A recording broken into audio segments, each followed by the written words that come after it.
Monsieur le Président, chers collègues, il y a 10 ans, presque jour pour jour, plus précisément 174 États et l'Union européenne, signaient l'accord de Paris sur le climat. L'objectif était de contenir le réchauffement climatique à plus 0,5 degrés. La semaine dernière, l'Observatoire européen Copernicus a publié ces données. La moyenne des températures sur 3 ans, entre 2023 et 2025, pourrait dépasser plus 1,5% par rapport à la période pré-industrielle. C'est une première. Il est toujours urgent et impératif d'investir massivement dans la transition énergétique, dans la transition écologique. Et pourtant, nous observons depuis 2023, quelque part à Paris, quelque chose qui est en train de fondre plus vite que la banquise, c'est le budget du Fonds vert. Ce fonds est financé par l'État pour soutenir les collectivités locales dans l'investissement écologique. Lors de son lancement en 2023, le ministre promettait un cadre pluriannuel à hauteur de 2,5 milliards d'euros d'autorisation d'engagement par an jusqu'en 2027.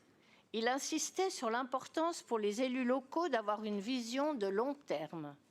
Finalement, de loi de finances en loi de finances, le budget du Fonds vert est passé de 2,5 milliards d'euros en 2024 à 1,15 milliard d'euros en 2025. Et le voici rétréci à 650 millions d'euros dans le projet de loi de finances 2026. Ici, à la métropole de Lyon, nous sommes passés de 21 millions d'euros de recettes en 2024 contre 7,6 millions d'euros présentés dans cette délibération.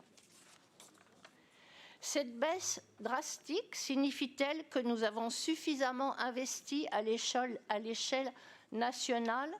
La réponse est non. D'après l'Institut de l'économie pour le climat, pour atteindre nos objectifs nationaux, il faudrait que les collectivités investissent 19 milliards d'euros par an à horizon 2030, soit le double de ce qu'elles investissent actuellement dans la décarbonation des bâtiments, des transports et de l'énergie. Or, les collectivités qui portent 2/3 de l'investissement public ont de moins en moins d'autonomie fiscale et sont de plus en plus dépendantes de dotations de l'État. Cette baisse signifie-t-elle alors que ce dispositif fonctionne mal? La réponse est non. Le Fonds vert est plébiscité et il entraîne un effet levier sur nos économies locales.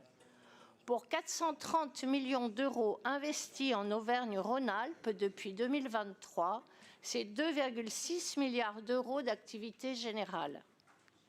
Alors cette baisse signifie-t-elle in fine que nous n'avons collectivement plus les moyens d'investir sur ce sujet?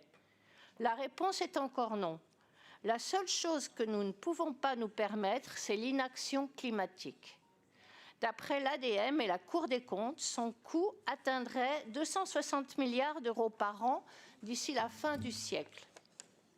À l'échelle de la métropole de Lyon, notre majorité a fait de l'investissement dans la transition écologique une priorité de son mandat, démultipliant les transports en commun, facilitant la mobilité décarbonée, investissant dans l'isolation thermique des bâtiments, accompagnant les particuliers dans l'isolement de leur copropriété, innovant dans l'installation d'ombrières photovoltaïques, proposant aux communes des réseaux de chaleur urbains, soutenant les industriels dans l'économie circulaire, respectant le cycle de l'eau en désimperméabilisant les sols, finançant la végétalisation des cours d'école. La détermination de notre majorité est d'embarquer tout le monde, quels que soient les âges et le niveau des ressources des grandes Lyonnaises et des grands Lyonnais. Et le prochain mandat sera décisif pour atteindre les objectifs climat que la France s'est fixés à l'horizon 2030. Malheureusement, les choix désastreux, irresponsables et de court terme du gouvernement ne vont pas dans le bon sens. Nous avons besoin, à tous les niveaux, d'une planification écologique et sociale à la hauteur des enjeux. Nous devons socialiser les moyens pour socialiser nos investissements. Autrement, les injustices socio-environnementales continueront à se creuser et la cohésion sociale explosera.